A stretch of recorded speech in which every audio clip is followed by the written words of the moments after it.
Bonjour, on se retrouve aujourd'hui dans une nouvelle vidéo de formation Staffis dans laquelle je vais vous apprendre comment paramétrer vos frais. Pour y avoir accès, il faut être un administrateur Staffis.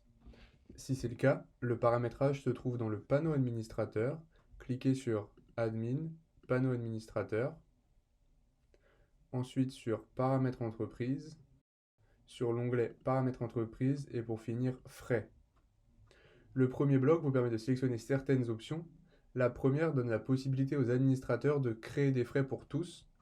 Si vous l'activez, un nouveau champ fera son apparition lors de la création d'un frais. Vous pourrez alors choisir le nom du collaborateur qui a dépensé ce frais et tout le reste du parcours se passera exactement comme si c'était ce collaborateur qui avait créé le frais. Je parle par exemple de la validation jusqu'au remboursement. Voilà comment se présente la page de création de frais lorsque cette option est validée. Vous avez ce menu déroulant pour choisir qui a dépensé ce frais si ce n'est pas vous. Ensuite, vous pouvez choisir d'automatiser la demande de validation et remboursement. Par défaut, lorsqu'on crée un frais, il vient en quelque sorte s'ajouter à un stock. Et quand le collaborateur le décide, il lance le processus de validation pour un bloc de frais.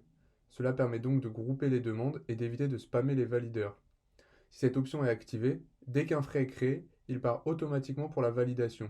Dans ce cas, pour ne pas noyer les valideurs, Staffis n'envoie pas de mail pour les prévenir, ils auront en revanche des alertes dans leur menu avec un petit icône qui apparaîtra à côté de la page Mes frais. Option suivante, vous pouvez choisir d'attribuer des frais à des tâches staffables plutôt qu'à des projets. C'est-à-dire que si vous avez un projet avec plusieurs phases, par exemple phase A, phase B et phase C, vous pourrez indiquer lors de la création de frais pour quelle phase le frais a été dépensé.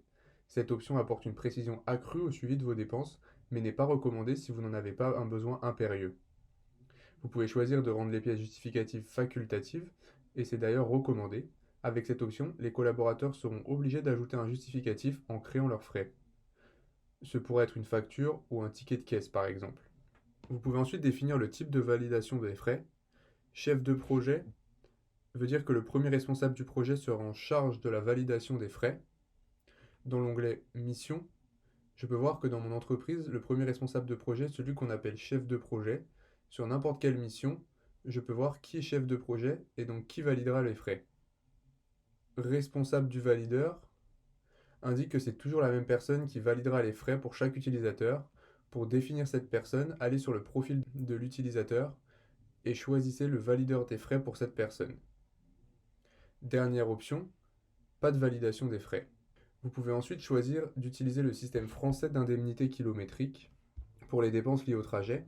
Vos collaborateurs n'auront qu'à renseigner un nombre de kilomètres lors de la création d'un frais et le montant sera automatiquement calculé sur la base de la grille en vigueur. Chaque collaborateur pourra choisir son type de véhicule en se rendant sur Mon compte et choisir le type souhaité dans le menu déroulant.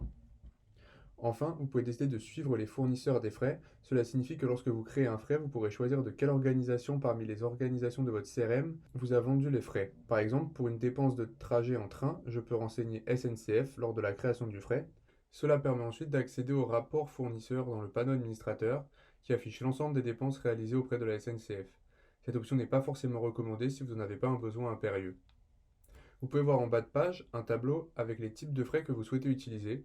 Vous pouvez en acheter de nouveaux qui s'ajouteront dans le menu déroulant lors de la création d'un frais. Vous pouvez également les modifier et les supprimer. Pour ajouter un type, cliquez sur Ajouter un type de frais, renseignez son nom, choisissez si la TVA est applicable ou non à ce type de frais, choisissez également si ce type de frais pourrait être facturable au client ou non. Ça ne veut pas dire que tous les frais de ce type seront facturables, juste qu'ils pourront l'être. Enfin, renseignez un compte comptable TVA ainsi qu'un compte comptable. C'est facultatif, mais peut être utile car il existe une extraction Excel qui vous listera tous les frais avec les comptes comptables associés.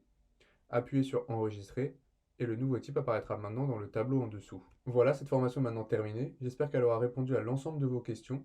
Je vous conseille également les formations sur la création et validation des frais, ainsi que celles sur la refacturation des frais. Et moi, je vous dis à bientôt pour une nouvelle formation vidéo.